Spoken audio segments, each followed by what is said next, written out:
Market regulator SEBI ने SME company ट्रैफिक्सॉल ITS technologies की listing पर फिलहाल रोक लगा दी है। सेबी ने आज जारी अंतरिम आदेश में यह बात कही है।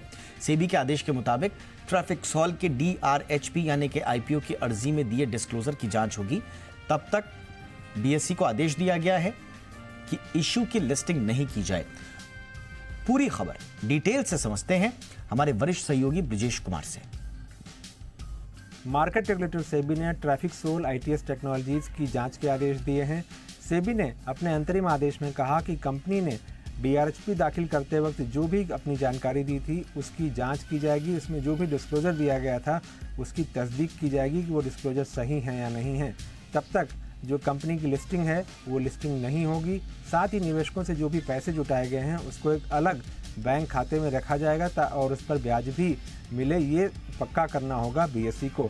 दरअसल मामला ये है कि 17 सितंबर को कंपनी की लिस्टिंग होनी थी, लेकिन बीएसई को शिकायत मिली और सेबी को शिकायत मिली कि कंपनी ने जिस वेंडर से सॉफ्टवेयर खरीदने की बात कही है और उसको 17 करोड़ 70 लाख रुपए में सॉफ्टवेयर के लिए पेमेंट करने की बात कही है, जो कंपनी का मकसद था फंड जुटाने का करीब 45 करोड़ रुपए, उस रकम में से करीब ये 18 करोड़ रुपए उस सॉफ्टवेयर के मद में खर्च किए जाने की बात कही थी।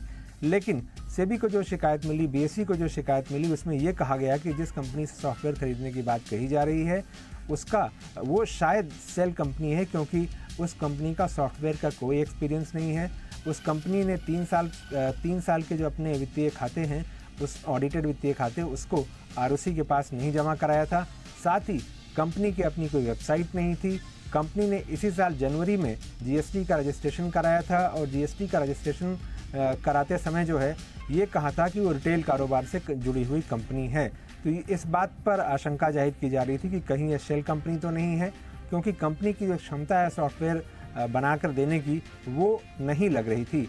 साथ ही एक चीज़ ये भी देखा गया कि जो 3 साल के जो वित्तीय खाते थे उस पर ऑडिटर ने इसी साल सितंबर में एक ही तारीख में 3 साल के वित्तीय खातों पर दस्तखत किए। साथ ही आईसीआई के नियमों के मुताबिक जो यूनिक डॉक्यूमेंट आइडेंटिफिकेशन नंबर होना चाहिए था वो भी नहीं था।